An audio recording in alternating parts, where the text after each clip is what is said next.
guys, welcome back to my YouTube channel. I am Tanishka, a 5th year MBBS student studying in Perm State Medical University. Today, I'll take you guys through my post-shower hair and skincare routine. Living in Russia means dealing with the winter weather here. It's more than just cold. It's against extreme dryness and winter itch. Today, I'm sharing my hair care routine and skincare routine, specifically designed for snowy climate, and all of these are backed by medical facts. So let's dive into the science of staying hydrated even when the temperature drops to minus. The very first thing that I do when I get out of the shower is apply moisturizer while my skin is still damp. Why damp? Because it locks in the surface hydration. In dermatology, we call this preventing transepidermal water loss. Currently, I'm using the Nivea cream with apricot and vitamin C and E.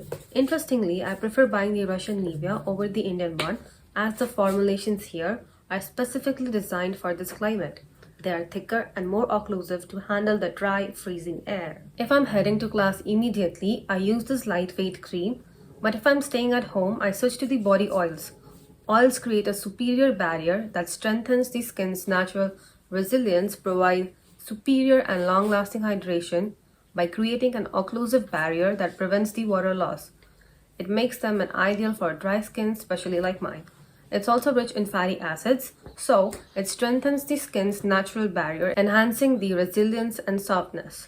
Regular use provides a more smoother and more radiant appearance. For winters here, I prefer to use olive oil. When you apply an occlusive barrier, like body oil or a thick cream, immediately after a shower, you trap the water absorbed by the skin's cells, preventing it from evaporating in the dry winter air.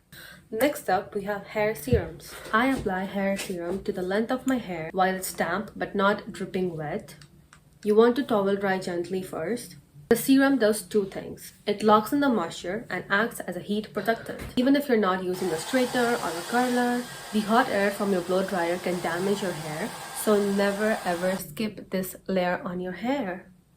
Let's understand the science behind this. Hair serum often contains silicones or oils that create a thin film around your hair shaft. This film provides thermal insulation. When you blow dry, the serum prevents the rapid water evaporation of internal moisture from the hair cortex, which otherwise leads to bubble hair, that is a microscopic heat damage, also lead to breakage. For face, I start with toner. Lately, I've been obsessed with the DIY rice water. It's trending for a reason. It is packed with nutrients, brighten the skin and tighten your pores. To make this rice water at home, you need to wash your rice thoroughly 2 to 3 times, and on the 4th time, you let it soak for a few minutes and then strain that milky liquid into a spray bottle and refrigerate for up to a month. Some people also like to ferment it for 24 hours and then store it in the fridge. If you have a sensitive skin and you're fermenting your rice water,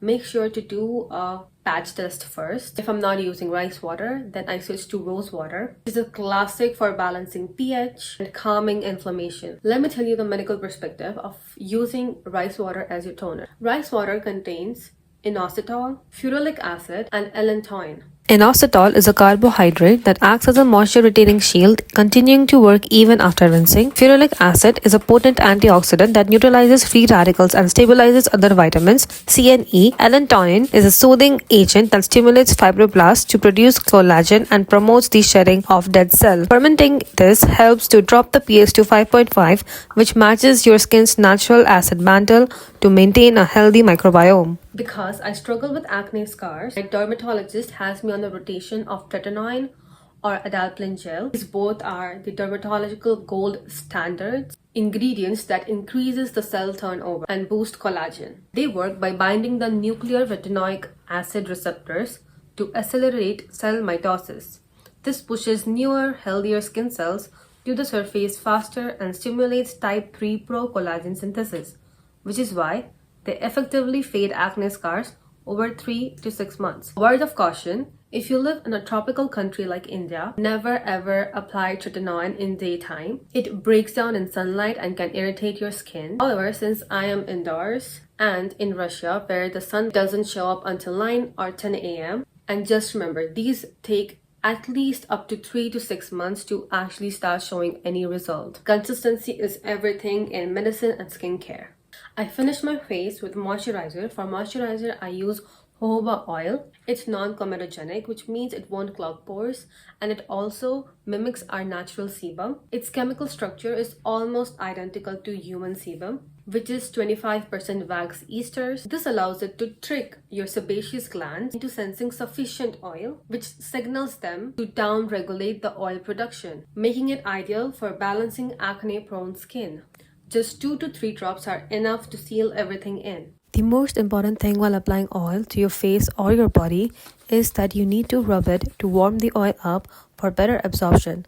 And rather than rubbing the oil in, you need to pat it down your skin gently and follow it up by some lymphatic drainage exercises. And if you're staying at home that day, then your skincare is done. Now, let's talk about the biggest skincare myth, that you do not need a sunscreen in winters. Snow reflects up to 80% of UV radiation, essentially doubling your exposure. In Russia, the sun rises pretty late, and sometimes I leave for class around 7 a.m. or 7:30 a.m. and it's still pitch black outside, so I always carry my SPF with me. I use a broad spectrum SPF 50+. This sunscreen is recommended to me by my dermatologist. It works very good for acne-prone skin.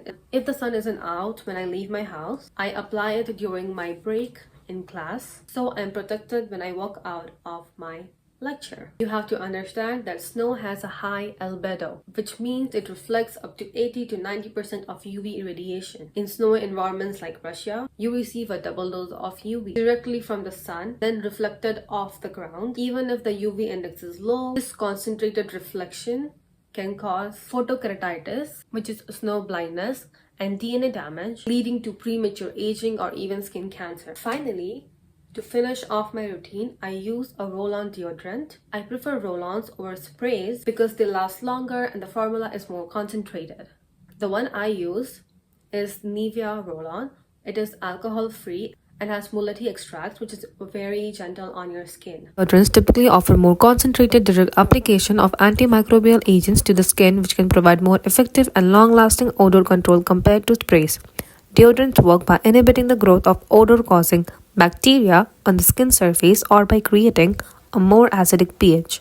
They minimize the risk of skin irritation and respiratory issues associated with inhaling aerosol propellants. While some believe that roll-ons are less hygienic because the roller ball touches your skin directly and then returns to the product, these products contain a bacteriostatic agent that ensures that any transferred bacteria are short-lived and do not grow within the product itself. To finish up the video, I'll give you one last tip, is wash your towels after every 3 to 4 uses. Using towels more than 3 to 4 times creates a breeding ground for bacteria and fungi, Staphylococcus or Malassezia. Regular washing, reducing the risk of body acne and folliculitis. I hope this was helpful. Let me know in the comments what is the new thing you guys learned and what is your holy grail for your morning routine, especially in the winter. I'll see you in the next one.